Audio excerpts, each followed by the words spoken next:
Bueno, como el 8 de septiembre pasado pasaron muchas cosas, porque nos dimos cuenta del tamaño del temblor que había sido minutos antes de que fuera el 8 de septiembre.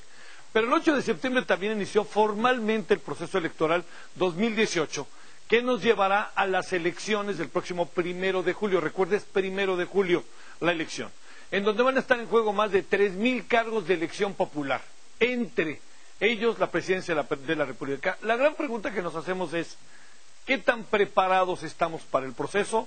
Ese es el preámbulo de nuestra conversación hoy, de nuestra mesa, con vamos a tener a Lorenzo Córdoba, quien es el presidente, el consejero presidente del Instituto Nacional Electoral, y de México Evalúa a Edna Jaime. Los dos, a ver, un cara a cara, cómo ve cada uno de las cosas. El viernes 8 de septiembre arrancó el proceso electoral 2017-2018, que culminará en las urnas el 1 de julio del próximo año. El árbitro de la contienda, el Instituto Nacional Electoral, tiene todo listo. Los ciudadanos elegirán el 1 de julio del 2018 a más de 3,400 funcionarios. El principal de ellos, el próximo presidente o presidenta de la República. La renovación del Congreso de la Unión, es decir, 500 diputados y 128 senadores. Chiapas, Guanajuato, Jalisco, Morelos, Puebla, Tabasco, Veracruz y Yucatán votarán por su próximo gobernador, diputados y ayuntamientos, mientras en la Ciudad de México se elegirá un nuevo jefe de gobierno, así como los 66 diputados locales y los 16 alcaldes, como los denomina la naciente Constitución de la Ciudad de México. Baja California Sur, Campeche, Chihuahua, Colima, Estado de México, Guerrero, Michoacán, Nuevo León, Oaxaca, Querétaro, San Luis Potosí, Sinaloa, Sonora y Zacatecas renovarán su Congreso local y los ayuntamientos. Aguascalientes, Durango, Hidalgo, Tlaxcala solo votarán por congresos locales, mientras Quintana Roo y Tamaulipas renovarán ayuntamientos. El llamado de la autoridad electoral a la ciudadanía es de participación y que los partidos políticos y aspirantes independientes a algún cargo de elección popular compitan apegados a la transparencia. El Instituto Nacional Electoral calcula que el 1 de julio, 88.7 millones de mexicanos inscritos en la lista nominal serán convocados a participar en la elección más grande de la historia de nuestro país. Con información de Lisandro González, 11 Noticias. Bueno, entonces, para ahondar sobre este tema, elecciones a partir del 8 de septiembre, Edna Jaime, directora general de México Evalúa. Edna, bienvenida, es un gusto. Igualmente. Muchas gracias. Muchas gracias. Y Lorenzo Córdoba, quien es el presidente, el consejero presidente del Instituto Nacional Electoral. Lorenzo, bienvenido, es un gusto. Javier, encantado, como siempre. Es un placer. ¿Cómo estás, Lorenzo? A ver, ¿qué te parece si empezamos con Lorenzo y que la pregunta sea esta? ¿Qué tan preparados estamos para el proceso electoral? Y luego, hablé ayer el viernes con Bernardo Barranco, que ya ves que forma parte de la Junta Local del Instituto Electoral del Estado de México, y me decía, lo que pasó en el Estado de México es un pésimo indicio para lo que nos espera el año que entra. Entonces, no lo digo eso como, lo digo como, saco como referentes, ¿no? Y hay quien dice, tú mismo lo has dicho, que estamos en un proceso de organización bastante acabado. ¿Cómo ver el todo, Lorenzo? Bueno, yo creo que la elección a la que vamos es una elección inédita por sus dimensiones, probablemente por sus complejidades. Nunca antes se habían elegido tantos cargos como los que vamos a elegir el 1 de julio próximo. Estamos hablando de 3,406 cargos, lo que habla de una disputa por el poder inédita. Y esto anticipa que pueda ser una elección compleja desde el punto de vista, diría, del arbitraje. Desde el punto de vista organizativo, aunque estamos también, digamos, frente a una convocatoria ciudadana como nunca antes vista, el próximo año va a ocurrir la movilización ciudadana, para decirlo, no es un eufemismo, es con todas las letras, la movilización ciudadana más grande de la historia del país. Estamos hablando de que el INE visitará 11,5 millones de ciudadanos en sus domicilios y 1,400,000 de ellos habrán sido seleccionados y entrenados. ¿Insaculados, como se dice? Insaculados, que sorteados más bien, ¿no? Sí. Serán funcionarios de casilla. Nunca antes ha pasado. Necesitamos una cantidad de gente comprometida con la elección, de ciudadanas y ciudadanos, como nunca antes. Y por supuesto, desde el punto de vista logístico hay un desafío para el que el INE viene preparándose desde hace prácticamente 2 años. Creo que la parte más complicada va a ser el arbitraje, que es justamente pues, esa dimensión del trabajo del INE, en donde es muy difícil, digamos, siempre hay quejas, siempre hay inconformes, pues porque cuando alguien denuncia a otro, pues espera que el denunciado sea sancionado y el denunciado espera ser absuelto. Entonces ese es el rol, digámoslo así, en el que se ha sobrecargado la expectativa y las presiones sobre el propio Instituto Nacional Electoral. El Estado de México, Coahuila, Nayarit, Veracruz, que son las últimas elecciones, fueron elecciones que nos dejaron enseñanzas muy importantes. Cada elección implica una puesta a prueba de las reglas, de la institucionalidad, en fin, de las capacidades de la autoridad electoral para hacer frente a los desafíos que cada elección plantea. Y en este sentido vimos cosas que no habíamos visto antes. Por ejemplo, un activismo muy intenso, en el límite, digámoslo así, de la legalidad de parte de funcionarios públicos federales, en fin, una gran polémica, un gran debate respecto del uso de programas sociales, en fin. Y creo que esa es una enseñanza para la autoridad electoral. Por eso, en los últimos meses, preparándonos para lo que viene, hemos estado emitiendo una serie de criterios, de lineamientos que no han gustado. Pongo el ejemplo de lo que llamamos cancha pareja, el piso pareja, que planteaba que desde el 8 de septiembre, cuando arrancó el proceso electoral, y hasta las precampañas, el dinero no fuera un elemento que gravitara en el posicionamiento indebido de algún candidato. Bueno, hubo impugnaciones, se dijo que el INE no tenía atribuciones para normar ese tema, que eso le correspondía al legislador. Y lo que tenemos en realidad es que el legislador federal lleva 10 años de omisión, de falta con la Constitución. Llama la atención que sea la Presidencia de la República y más de 200 legisladores federales, ¿sí?, los que están en omisión, porque son los que pueden iniciar una ley, los que impugnaron estas reglas que estableció el propio instituto. El Tribunal Electoral dijo que no éramos competentes. Bueno, pues vamos nosotros a un proceso electoral en el que el arbitraje ya anticipa, se está impugnando todo. Los partidos están impugnando absolutamente todo. No les gustan ni los calendarios que han pretendido, que hemos emitido, no les gustan nuestras comisiones, están impugnando todo.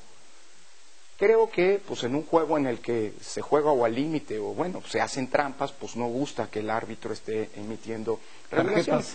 Exacto. Sí. Bueno, prohibimos las tarjetas, por cierto, no, esto que fue muy polémico, ya están prohibidas y ya están impugnadas. Entonces, bueno, pues vamos a jugadores que han puesto una serie de prohibiciones en la Constitución que pueden gustar o no. A mí no me gusta mucho, digamos, esta lógica de prohibir y regular y demás, pero es lo que está en la Constitución. Son partes del juego. Pero tenemos a jugadores, todos, gobiernos y partidos a los que no les gusta que haya reglas cuando ellos mismos las pactaron. Ahora, más allá de eso, es parte del juego político electoral. Todo el mundo trata de sacar la mayor ventaja, pero en síntesis, se juega mucho. Estamos listos. Se juega mucho. Así es. Se juega mucho. A ver, ¿cómo ves las cosas? Yo veo con panorama, coincido con Lorenzo, va a ser complejo. Se perfila como una elección, un proceso electoral bien complejo. A mí me gustaría añadir como el humor ciudadano. Y yo lo que percibo es que hay enojo, es que hay mucho enojo. Y la pregunta es, este enojo, ¿cómo va a jugar en momento, pues en todo este proceso electoral? ¿Se va a convertir en apatía? ¿Se va a convertir en más movilización? ¿Qué va a provocar? ¿Qué va a provocar? Pero sí creo que a este ambiente complejo entre los partidos políticos, lo que genera siempre una disputa por el poder, se añade un ánimo ciudadano, pues de reserva y de enojo. ¿Cómo ves al árbitro? O sea, ¿cómo ves al instituto? Pues mira, yo creo que el instituto es un órgano muy profesional para organizar elecciones. Sin embargo, pues se cuestiona, a lo mejor cosas que no tienen que ver estrictamente con el instituto, pero pues el uso de recursos públicos, el uso de recursos que van más allá de los topes de campaña, ¿no? Que se rebasan los topes de campaña, que conocemos que hay múltiples fuentes de ingresos que se ocupan en la campaña política, y eso no le hemos podido encontrar la cuadratura al círculo de cómo regularlo, de cómo evitarlo, de cómo sancionarlo, de cómo disuadir a los políticos de hacerse dinero que no conocemos bien sus fuentes y que ponen al servicio de las campañas políticas. Y yo creo que eso ha enturbiado mucho ¿no? La percepción que se tiene sobre el proceso electoral, que no hemos logrado mecanismos de fiscalización lo suficientemente robustos para disuadir el uso para rebasar topes de campaña y para hacer uso pues indebido de recursos que probablemente tengan un origen irregular. Si quieres, para no hablar de otra cosa. Un origen irregular. Una cuestión más para ver aquí, aprovechando que está Lorenzo. ¿Cómo encuentras en general la actuación del instituto? O sea, entiendo que hay una parte que yo no sabía y el propio Lorenzo me la hizo ver, que le dije, ¿por qué no se metieron en las elecciones del Estado de México? Pues no pedí el PRD, cuando estaba Dolores Padín ahí. Me dijo, perdóname, esa no es atribución del instituto, solamente que me lo pidiera, ¿no? El Instituto Electoral del Estado de México. Y con una anticipación. Y con una anticipación, ¿no? Yo creo que el ciudadano corriente, el ciudadano de a pie, tenemos que entender mejor qué dejó la última reforma electoral en cuanto al papel del INE como Instituto Nacional y su relación con los institutos locales. No queda claro ya qué le corresponde a quién. ¿Qué le corresponde a quién en los procesos electorales? Porque pues entendemos que tiene el INE nuevas atribuciones, que su alcance es mayor, pero no alcanzamos a entender en quién recae la responsabilidad. Creo que en dónde recae la responsabilidad de una elección. ¿Es el instituto estatal? ¿Es el INE? Es el INE, y al final del día creo que eso está generando mucha confusión. Y lo que me parece es que le están cargando toda la responsabilidad al INE. Sí, pues igual. Que tenemos, no está completamente delimitado y comprendido la reforma por la que atravesaron nuestros institutos electorales, pero sí creo que le están cargando mucha responsabilidad al INE. A ver, junto con eso, Lorenzo, déjame plantear otra cosa. Que uno como que empieza a pronosticar lo que puede pasar, que no es un bonito deporte, que sería, vamos seguro a un conflicto postelectoral, ¿no? O sea, ¿para qué nos sirven las elecciones? A ver, tres cosas reaccionando, porque además coincido con ustedes y justamente con esta sensación, este humor público que se ve alimentado por esta falta de claridad de las competencias a la que me hacía referencia. Tres cosas. Lo primero, empezando tal vez por lo último. Yo creo que es muy importante que Instituto Nacional Electoral y sociedad, medios de comunicación, pongamos sobre la mesa qué viene para adelante, porque es un momento muy delicado del país, en un contexto en el que los grandes problemas, y esto sé que voy a decir, sé que no gusta, incluso hay quien se ha molestado por los spots que ahora el INE está planteando, justamente retomando, porque no podemos ser insensibles, ese enojo social, ese malestar social. A ver, corrupción, impunidad, pobreza, desigualdad, inseguridad, son problemas estructurales que están allí. Y creo que eso alimenta un malestar público.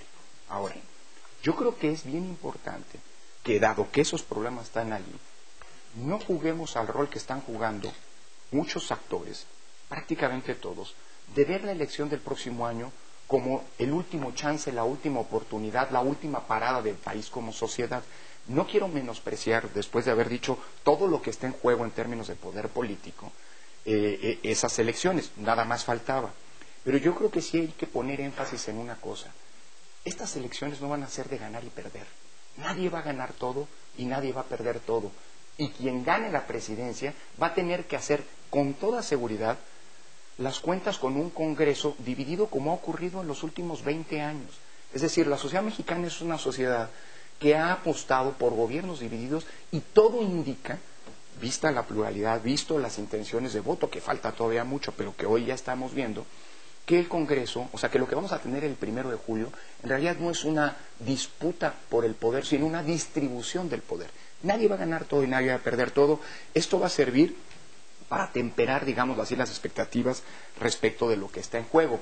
Y el día siguiente, pues alguien va a ganar la presidencia, pero quien haya perdido la presidencia va a tener una presencia consistente en el Congreso, es decir, va a tener acceso al poder. Un poco atendiendo lo que tú decías, Javier. Ahora, yo creo que sí es muy importante que, como nunca antes, el INE y sus aliados naturales, que es la sociedad y los medios de comunicación, visto que ya superamos la vieja disputa sobre la reforma de 2007 y el uso de los medios, en fin, logremos desplegar una capacidad explicativa como nunca antes se ha logrado. Sin duda. Porque esta reforma, como bien dice Sedna, es una reforma de una enorme complejidad, en donde se ha generado una expectativa respecto al INE puede hacer o no hacer, que los propios partidos abonan, porque los propios partidos, sabiendo incluso que el INE no puede atraer o asumir una elección, son los que llegan a pedirle al INE con tal de ganar el reflector y la nota. Y claro, descargar responsabilidad en el INE. Yo no estoy diciendo, no estoy llorando, digamos, o lamentándome de ese hecho. Así es, pero precisamente para enfrentarlo, para inocularlo, tenemos que explicar con toda claridad qué le toca al INE, qué le toca a los soples, qué hay que esperar. Incluso me atrevería hasta volver a explicar el ABC, porque lo que nos pasó en las elecciones pasadas, en Coahuila, por ejemplo, es que empezamos a explicar el conteo rápido y el PREP una vez que tuvieron un comportamiento atípico, es decir, una vez que ya eran un problema. Y creo que desde ahora tenemos, aprovechando que faltan 10 meses para la elección, que lograr explicar con claridad qué es lo que el INE le toca, qué es lo que hay que esperar del INE, qué es lo que es responsabilidad de otros actores, precisamente para tratar, pues si no de revertir esta sobrecarga de expectativas que luego puede resultar en desilusiones o en decepciones, sí poner con mucha claridad, insisto, en un ambiente en el que cada vez se van a crispar más las cosas y va a haber más confusión que está pasando, como por ejemplo el tema del dinero. Yo creo que al INE no se le puede pedir, no tenemos herramientas constitucionales para ello, que auditemos los programas sociales, pero sí podemos poner la información para que desde la sociedad los programas sociales, que son un problema, se auditen.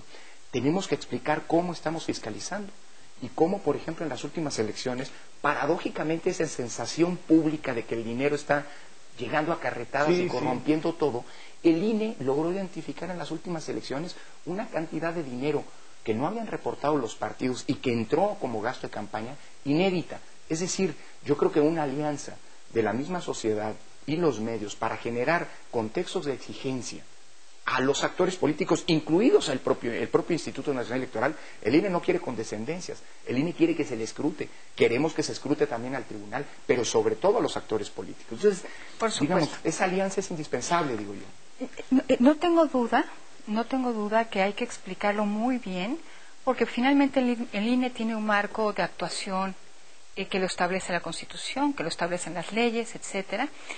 Pero sí, Lorenzo, tenemos que quitarle al INE, o sea, que el INE no sea parte de esta sensación o sentimiento de impunidad. De problema. Los partidos políticos hacen lo que quieren. El día de la elección, los partidos políticos traen dinero mal habido. Los partidos políticos, me parece que está en el ambiente, ¿no? Así es. Entonces, sí tenemos que blindar de alguna manera al INE para que no sea parte de esta sensación de que las instituciones no funcionan y están permitiendo impunidad, están permitiendo actos fuera de la norma pasen sin sanciones, sin consecuencias. Entonces me parece muy relevante. Y yo creo que tenemos que trabajar muchísimo también para elevar el debate. En lo que llevamos de proceso electoral, el predebate, por ponerlo de alguna manera, me parece de muy baja calidad. No estamos asumiendo los temas sustantivos del país, no los estamos discutiendo. Hay quienes dicen que si el candidato llega a ser presidente se solucionan todos los problemas. Sí estamos en esto de fake news, de la posverdad, y necesitamos sí regresar a debatir las cosas en serio, porque hay temas fundamentales que el país tiene que resolver y como ciudadanos necesitamos conocer cuál es la oferta de los políticos. No lo digo peyorativamente, ¿no? Pero no es mucho pedir. O sea, a ver, yo imagino el Frente que está tratando de discutir hoy temas que tienen que ver con programas, con la integración incluso de un frente que pueda gobernar. Ya los quiero ver en enero, febrero, cuando se les venga encima a ver si hay luna de miel, ¿no? O sea, y si entonces vamos a volver a caer en eso, precisamente que tú dices. Sí, pero yo creo que es nuestra obligación, desde instituciones que hacemos análisis, desde sociedad civil, tratar de que haya definiciones sobre los temas importantes. Me parece que debemos jugar un papel haciendo lo que se llama el fact-checking, Sí. o sea, checar los datos que se sí. presentan, tratar de dar a la opinión pública información que ayude a formar un juicio sobre los gobiernos salientes que tendrán que evaluar, ¿no? Sí. El voto tiene un componente de evaluación, De evaluación. retrospectiva y también prospectiva. Claro, sí. Entonces, pues tratar de poner en la mesa y en el debate ideas, números, evaluación que sirva para que nuestra elección, para que nuestra decisión en la próxima elección tenga más sustento y que los juicios partan de datos Sí. y de evaluación. ¿Hasta dónde más. llega el INE ahí? ¿Dónde puede llegar? Muchísimo. El INE no puede generar ese contexto de exigencia en términos de contenidos, Ujú, sí. pero sí puede poner información. Pongo dos ejemplos de este tema que me parece trascendental, Edna, porque si algo necesitamos en las elecciones que vienen, frente a los problemas que tiene el país y al enojo de la ciudadanía, es volver a hacer una elección como las hemos tenido siempre, en donde lo que acaba prevaleciendo como información son spots denigratorios de un candidato Exacto. a otro. O sea, yo creo que tenemos que trascender eso. Y yo creo que eso requiere que se genere un contexto de exigencia desde la sociedad organizada, pero también desde los medios de comunicación. ¿Qué tiene que hacer el INE? El INE, pongo dos ejemplos, ha exigido que los candidatos a los cargos de elección popular presenten currículum vitae de sus trayectorias y sus programas políticos en formatos que sean homogéneos y que le permitan a los ciudadanos hacer una compulsa entre los distintos candidatos a una diputación, a una senaduría, a la presidencia de la República de manera muy ágil. No lo hemos conseguido. Yo creo que hay que seguir apostando y generando ese contexto de exigencia para que quien no, así como pasó con la 3 de 3, candidato que no presente esta información para que sea escrutado por parte de la ciudadanía es un candidato que tiene que merecer una sanción y por lo pronto tenemos que poner nosotros como autoridad el foco. El candidato A no ha entregado. Dos, los debates. Justamente estamos ahora cambiando las reglas, hemos cambiado ya las reglas que nos ataban las manos a hacer esos debates. Javier, tú has participado, digamos, como moderador en alguno de ellos, acartonados, insípidos, que son soliloquios, es decir, monólogos interminables en donde no se puede interrumpir. Por eso mismo vamos por primera vez en la historia del país a fijar las reglas específicas de los debates antes de que haya candidatos. Lo vamos a hacer en octubre, noviembre. De modo, es más, si podemos saber quiénes van a ser los moderadores, por cierto, no de los dos, sino de los 3 debates que queremos hacer, desde antes que haya candidatos mejor, para que cuando los candidatos lleguen, no sean ellos los que imponen las reglas. ¿Sabes qué? La toma de este lado porque mi candidato se ve mejor por acá, que no se muevan en las cámaras, que no pueda haber interrupciones. Hombre, tenemos, por cierto, en una semana va a haber un seminario internacional en el que estamos trayendo a gente de Estados Unidos, de Francia, en fin, países con una tradición de debate mucho más intensa, precisamente porque lo que necesitamos es información para los ciudadanos que permitan un voto mucho más ágil. Tenemos un minuto, Edna.